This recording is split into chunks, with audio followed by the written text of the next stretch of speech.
കണക്ക് കൂട്ടലൊന്നും അങ്ങോട്ട് ശരിയാവുന്നില്ല. ഒരു കാൽക്കുലേറ്റർ എന്തായാലും വാങ്ങണം. ഇങ്ങനെ പോയാൽ കുടുംബത്തിന്റെ കണക്കൂട്ടല് മൊത്തം തെറ്റും. നിങ്ങളുണ്ടെങ്കിൽ കണക്കൂട്ടൽ മാത്രമൊന്നല്ല, ഈ കുടുംബത്തിലെ താളം തന്നെ തെറ്റും. ഞങ്ങളല്ല താളം തെറ്റിക്കാൻ പോകുന്നത്. അമ്മയുടെ അമ്മായിയും ഇല്ല, അച്ഛമ്മ, ഞങ്ങളുടെ അച്ഛമ്മ. അമ്മ എന്താ ചെയ്തേ? അമ്മ ഇതൊന്നും അറിയുന്നില്ല. അമ്മ ഇങ്ങനെ കുത്തിക്കൊടുത്തിരുന്നോ? എന്റെ അമ്മ, ഞങ്ങൾക്കറിയാം അമ്മ ഈ ചിട്ടിയൊക്കെ ചെയ്തിട്ടാണ് ഞങ്ങൾ ഈ വീട് ഇത്രയ്ക്ക് കഷ്ടപ്പെട്ട് നോക്കുന്നേന്നുള്ളത്. എന്നിട്ടാണല്ലോ നിങ്ങളൊന്നും ജോലിക്ക് വേണ്ടി കൂടി ഇങ്ങനെ കുത്തി ഇങ്ങനെ ഇരിക്കുന്നു. ജോലിക്ക് പോകുന്നില്ലെന്നല്ലേ ഉള്ളു. ഞങ്ങളുടെ കയ്യിൽ വല്ല ആർഭാട ഷോ എന്തെങ്കിലും ഞങ്ങൾ കാണിക്കുന്നുണ്ടോ? ഇല്ലല്ലോ. ഇനിയിപ്പോ ഇവിടെ ആരാ ആർഭാടം കാണിച്ചേ? ഇവിടെ ചിലരുടെയൊക്കെ ഷോ.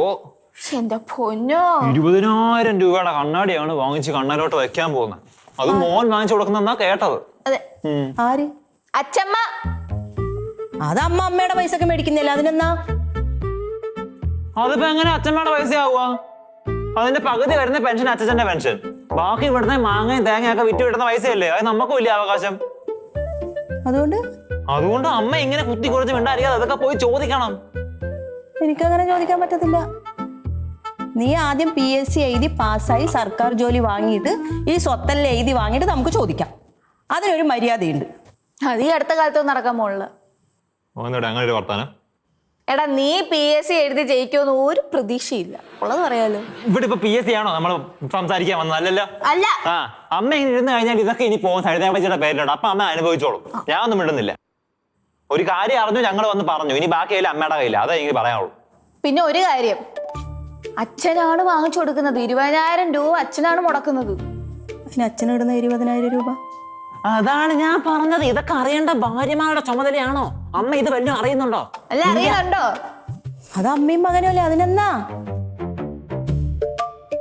ഇങ്ങോട്ട് നോക്കിയേ, കുത്തിത്തിരിപ്പ് ഉണ്ടാക്കുന്ന നോക്കുന്നതല്ലേ അല്ലേ? അത് എൻ്റെ അടുത്ത് നടക്കൂല പൊന്നു മക്കളെ. നിങ്ങളുടെ മനസ്സിലങ്ങ് വെച്ചാ മതി. മാറിക്കേ. കുത്തിത്തിരിപ്പ് കേട്ടൂടി.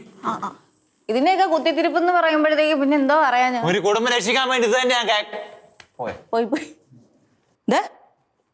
ഒരു കുടുംബത്തിന് ഇങ്ങനെ നന്നാക്കാൻ നോക്കുമ്പോ എനിക്ക് ഇങ്ങനത്തെ പേരൊക്കെ കേൾക്കണം. ഇനി എന്തൊക്കെ പേര് ഞാൻ കേൾക്കേണ്ടി വരും അല്ലേടി? അതെ. നീ സ്വത്ത് മുതലെല്ലാം കണ്ടിട്ടാണ് ഇടിയിരിക്കുന്നേ? ഞാനൊന്നും കണ്ടിരിക്കുന്നതല്ല. എനിക്കെന്തിനും സ്വത്തും മുതലും ഇവക്കെന്തിനും സ്വത്തും മുതലും. ഞങ്ങൾക്ക് എന്തിനാണ്? പിന്നെ എന്തിനാ നീ ഇത്ര ഇങ്ങനെ ടെൻഷൻ അടിക്കുന്നത്? എനിക്കില്ലാത്ത ടെൻഷനാന്നല്ലോ നിനക്ക്. എടാ, നമ്മളെ അമ്മയ്ക്ക് വേണ്ടിട്ടല്ലേടാ ഈ പറയണത്. അല്ല, എനിക്ക് വേണ്ടിട്ട് എന്റെ മക്കൾ സംസാരിക്കണം എന്നില്ല. എനിക്ക് സംസാരിക്കാൻ അറിയും. ആണല്ലോ, ഞങ്ങൾ സംസാരിക്കണ്ടല്ലോ. ഓക്കെ, അത് കേട്ടാ മതിയേ. പക്ഷെ ഇതിന് മറുപടി ഞാൻ സംസാരിക്കത്തില്ല. അമ്മയോട് ഞാൻ ചോദിക്കത്തേ ഇല്ല. ചോദിക്കണ്ടോ? ഞാൻ ചോദിക്കത്തില്ല. ചോദിക്കണ്ടോ? I don't care. അമ്മ പോയി കുടുംബത്തിന്റെ ചിട്ടയൊക്കെ നോക്കുന്നതാണോ നമുക്ക്? എന്തോ ഉടായ്പ എനിക്ക് മണക്കുന്നുണ്ട്. എന്റെ പൊന്നു ദൈവമേ, എന്ത് ഉടായ്പ! ഈ ലോകത്തൊരു നന്മ ചെയ്യാൻ പറ്റത്തില്ല എന്നാ പറയുന്നത്. കള്ള ലക്ഷണം 2 എണ്ണത്തിന് മുഖത്ത് ഇങ്ങനെ എഴുത്തി ഇങ്ങനെ വെച്ചിട്ടുണ്ട്. അത് അമ്മയ്ക്ക് അതേ മുഖം ഉണ്ടായതുകൊണ്ടാണ് ഞങ്ങളുടെ മുഖത്ത് അങ്ങനെ തോന്നുന്നത്. അതെയാ? അത് ആദ്യമായിട്ടാ ഞാൻ കേൾക്കുന്നത്. ആണോ? ഇപ്പൊ കേട്ടില്ലേ? ഒന്നും കേൾക്കുന്നില്ലല്ലോ. വേറെ വഴിയുണ്ട്, വാ. ഞാൻ മാത്രമേ ആലോചിക്കുന്നുള്ളൂ, നീ കൂടെ വല്ല ആലോചിക്കുന്നത്. എന്ത് കഷ്ടം! ആലോചിക്കല്ലേ? എന്നാ ആലോചിച്ചിട്ട് പറ.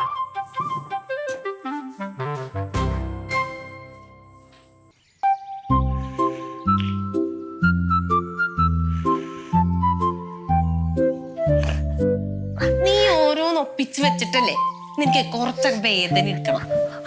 എന്ത് പറ്റടി? ഒരു അബദ്ധം പറ്റിപ്പോയി അച്ഛമ്മ. എന്തുവോ? അച്ഛമ്മ, അമ്മ അവിടെ ചക്ക പഴുപ്പിക്കാൻ വെച്ചേ ഇവൻ ആരെയും കാണാണ്ട് വെട്ടിപ്പൊളിച്ച് തന്നെ ഇരുന്ന് തിന്നു. കണ്ട ഇപ്പൊ ചക്ക വിളിഞ്ഞിനൊക്കെ ആക്കി മുഖത്തൊക്കെ ആക്കി വെച്ചിട്ട്. നീ കട്ടിനാൻ പോയിട്ടല്ലടാ ഇങ്ങനൊക്കെ പറ്റിയത്. ഇതാ 20,000 രൂപയുടെ കണ്ണട, തുറന്നു നോക്ക്. ഇത്ര പെട്ടെന്ന് എത്തിയാ? എടാ, അമ്പിളി അമ്മാവനെ പിടിച്ചോണ്ട് പറഞ്ഞാൽ പോലും ഞാൻ പറന്നത് പിടിച്ചോണ്ട് വരും. എന്റെ മോൻ അങ്ങനെ ചെയ്യുമെന്ന് എനിക്കറിയാൻ മേലേടാ ചക്കരക്കുട്ട. ഇന്ന് ആ അമ്പിളി അമ്മാവനെ പോയി പിടിച്ചു തരുമോ? രാത്രി ആവട്ടറാ, നിനക്ക് ഞാൻ അമ്പിളി അമ്മാവനെ പിടിച്ച് പുഴുങ്ങി നിന്റെ വായിൽ വെച്ച് തരും കേട്ടോ. പച്ചമ്മന് എപ്പോഴും ഈ കണ്ണാട വെച്ചോണ്ടായിരിക്കല്ലേ നടപ്പൊക്കെ. നടപ്പ് മാത്രമല്ല, ഇരിപ്പും കിടപ്പും ഒക്കെ ഇത് വെച്ചോണ്ട് തന്നെയാ. എന്നാലൊന്ന് സൂക്ഷിച്ചോ, 20,000 രൂപയുടെ കണ്ണാടിയല്ലേ. ഈ കണ്ണട വെച്ചിട്ട് ഒരു പോട്ടം പിടിച്ചെന്റെ ഗ്രൂപ്പിലൊന്ന് ഇട്ട് കൊടുക്കണം, പെണ്ണുങ്ങളൊക്കെ ഒന്ന് കാണട്ടെ. പോട്ടമല്ല, ഫോട്ടോ. ആ മക്കളെ എങ്ങനെ ഉണ്ടടാ? നോക്കിയേ, അച്ഛമ്മ കാണാൻ നല്ലതല്ലേ? കണ്ണട അസലായിട്ടുണ്ട്, സൂപ്പർ. അപ്പൊ എന്നെ കാണാൻ കൊള്ളൂല? ഓ സൂപ്പർ ആയിട്ടുണ്ട്. ഈ തമാശയൊക്കെ പറയുന്ന കൊള്ളാം, സൂക്ഷിച്ചോണം. 20,000 രൂപയാണ്. താഴെ ഇടരുതേ. ഇതൊന്നും ഞാൻ താഴെ ഇടൂലടാ. ആ സന്തോഷമായി. പിള്ളേരെടുക്കാതെ എവിടെങ്കിലും കൊണ്ട് ഭദ്രമായിട്ട് വെക്കണം. ഈ കണ്ണട നിന്ന് എടുത്ത് കളിക്കരുത് കേട്ടോ, ഉള്ള കാര്യം ഞാൻ പറഞ്ഞേക്കാം. വേണ്ട പോടാ.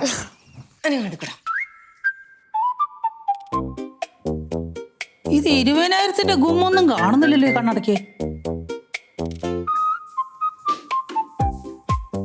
അമ്മേ, കൂട്ടുകാരികളെല്ലാം അറിയിച്ചോ?